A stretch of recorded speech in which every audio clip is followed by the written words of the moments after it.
Some people don't like the rain, but I just adore it. Some shade-loving plants on the backside of the circle where it doesn't get a whole lot of sun. And the rest of the flowers are very much enjoying this rain. It's coming along nicely. A lot of different types of flowers.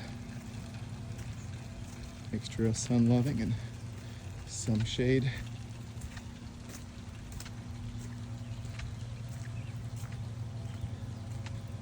One more quadrant of the ring to go, and then we can get going on the middle. Whew. Let's take a look in there real quick. Oh, a few blooms of rhododendron. An old rhododendron that fell over and we stood back up. A lot of room to work.